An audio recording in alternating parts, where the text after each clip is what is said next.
Alors ce matin quand on s'est réveillé dans le canyon, c'était l'épais brouillard, on voyait pas grand chose.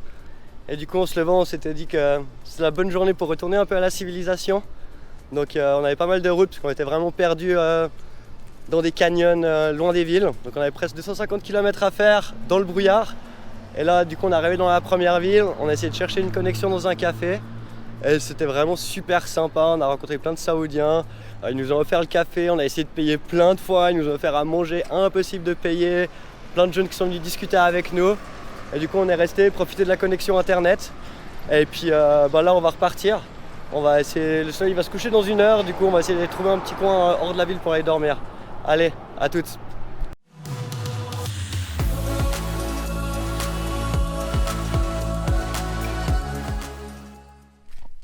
On est sorti de la ville de Wadi Al-Dawasi et on a fait un peu d'essence. Et les Saoudiens qui étaient sur place sont tous venus vers nous. On est resté 1 heure là-bas à discuter. Ils nous ont offert le thé.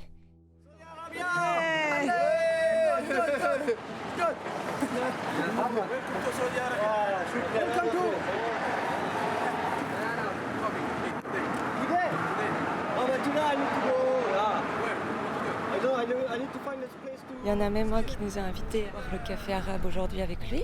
En sortant de la ville, on a vu un panneau qui disait Al-Fao Archéologie. C'est la première fois qu'on voit un panneau avec un lieu d'intérêt. Du coup, on s'est dit qu'on allait aller voir ce qui s'y passait. On a voulu aller dans le site archéologique, mais c'est fermé pour l'instant. Il y a une équipe française et puis une équipe saoudienne qui arrive la semaine prochaine pour commencer les fouilles. Et on se réconforte ce matin en faisant un petit peu des fouilles nous-mêmes d'archéologie parce qu'il y a des cailloux de dingue. N'hésitez pas à nous dire si vous savez un peu ce que c'est parce qu'on ne connaît absolument pas ce domaine.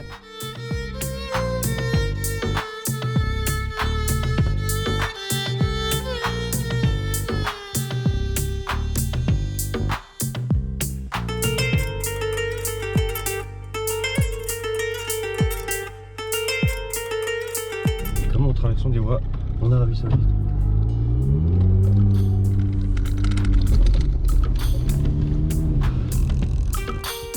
Ce matin, on a rendez-vous avec Salaman que nous avons croisé à la station-service. Il nous a donné rendez-vous à 7 h afin d'aller boire le café avec sa famille. On est accueillis dans la pièce des invités comme des rois. C'est une pièce qui est au milieu de toutes les maisons de la famille où tout le monde se rejoint afin de manger et boire le café. Il y a une partie des hommes de la famille et ils ont beaucoup de questions sur notre présence en Arabie Saoudite et très curieux pourquoi nous venons découvrir leur pays. La pièce est magnifique, c'est des tapis partout et ainsi que des petits accoudoirs qu'on peut se déplacer pour se mettre à l'aise. Il y a aussi un grand feu pour les mois d'hiver quand il fait froid. Le frère aîné veut nous faire découvrir les pièces communes qui appartiennent à la famille. Il y a plusieurs pièces de buffet où ils peuvent recevoir des officiels quand ils ont des grands événements, des mariages et tout. Ils peuvent utiliser ces pièces. On montre aussi son bureau. Dans le bureau, il y avait l'arbre généalogique de la famille. Il est énorme. Chaque fois qu'il y a une nouvelle génération, ils vont rajouter une petite feuille à l'arbre ou une petite branche afin de l'agrandir. Ce n'est que les hommes. La transmission de la famille se passe d'homme à homme. On apprend aussi que son frère travaille pour le gouvernement local.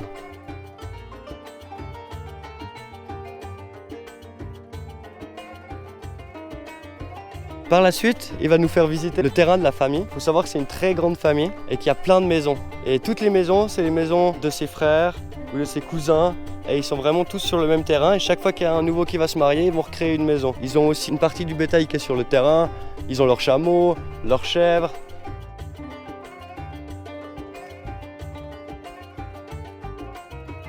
Ils nous emmènent voir le chameau reproducteur. Il est énorme. Nous n'avons jamais vu un chameau aussi grand. Ce chameau vaut plus de 50 000 $ et il sert à reproduire tout le troupeau.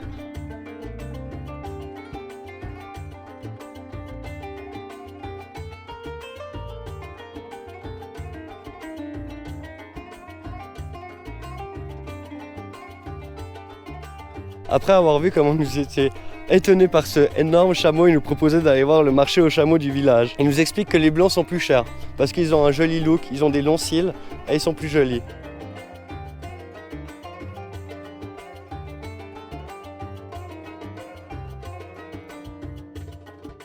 Après, on était déposé Zoé avec une des femmes au grand frère à Salamanque. Elle aurait très bien pu rester avec nous, mais les femmes et les enfants voulaient rencontrer Zoé. Il faut aussi savoir que la majorité des enfants de la famille, ils n'avaient pas encore vu d'Européens, à part sur Internet. Du coup, ils étaient super contents de pouvoir la rencontrer. Avant de manger, il y a encore une prière. Salamanque nous montre comment il prie.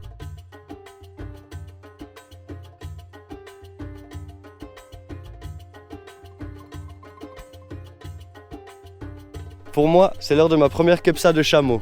C'est délicieux. Les hommes aînés de la famille mangent en premier, puis les enfants joignent la table.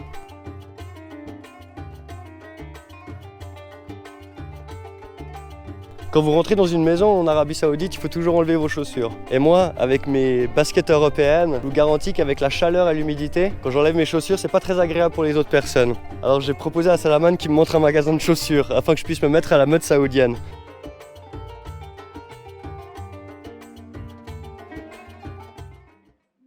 Bon, après une bonne journée à Al Dawasir avec les Saoudiens et tout, là on était sortis de la ville, on a dormi un peu hors de la ville. Et aujourd'hui on s'est trouvé à un petit restaurant dans une station-service. C'était vraiment cool, on a pu se poser, on était à la climatisation, on a essayé d'avancer un peu sur nos vidéos. Les gens étaient super sympas, c'est dur de se concentrer parce qu'il y a toujours des gens qui viennent nous demander d'où on vient, qu'est-ce qu'on fait ici, mais toujours un super accueil. Là c'est à tomber de la nuit et tout, on va gentiment retourner dans le désert, se cacher puis trouver un endroit pour dormir.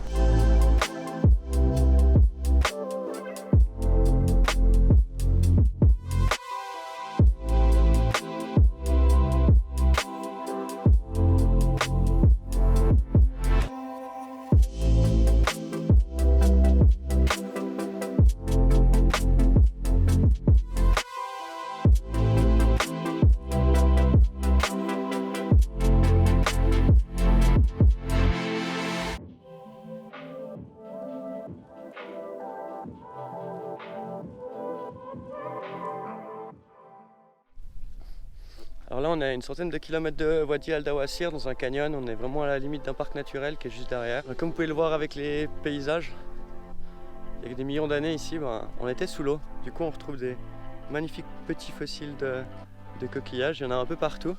Ça a créé une méga poche d'eau sous le désert.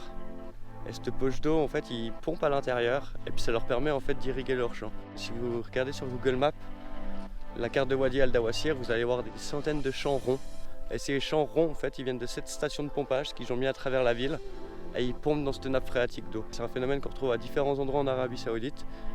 Mais je crois que Wadi Al Dawasir, c'est vraiment un des endroits où il y a plus de ces champs. Et c'est magnifique et ils transforment le désert en potager.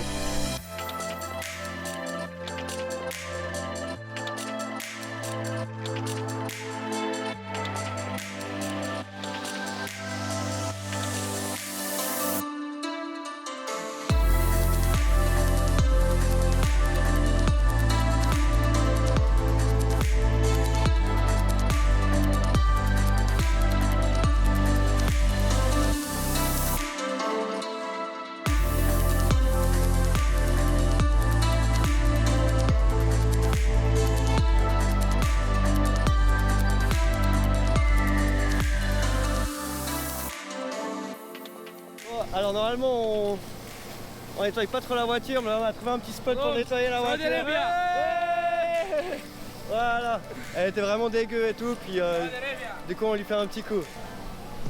Ça va lui faire du bien à Maximus, il était bien dégueu là, il va reprendre un peu vie. Mais bon, il est quand même plus joli quand il est bien dégueu, rempli de terre, c'est comme ça qu'il doit être.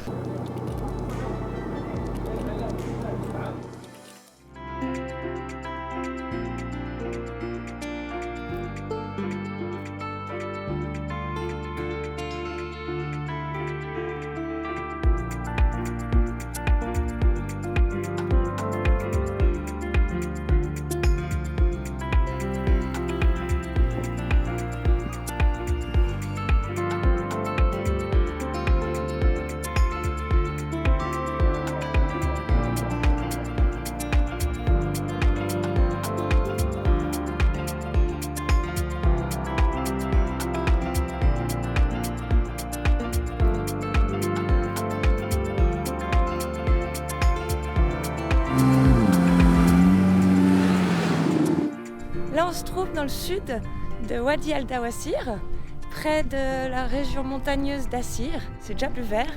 parce que la saison des pluies commence tout juste. Et c'est la première fois qu'on voit des bédouins. Là, ils ont des grandes caravanes et ils tirent leurs caravanes avec des camions-citernes qui sont remplis d'eau. Et ils suivent avec le troupeau de dromadaires la verdure qui pousse.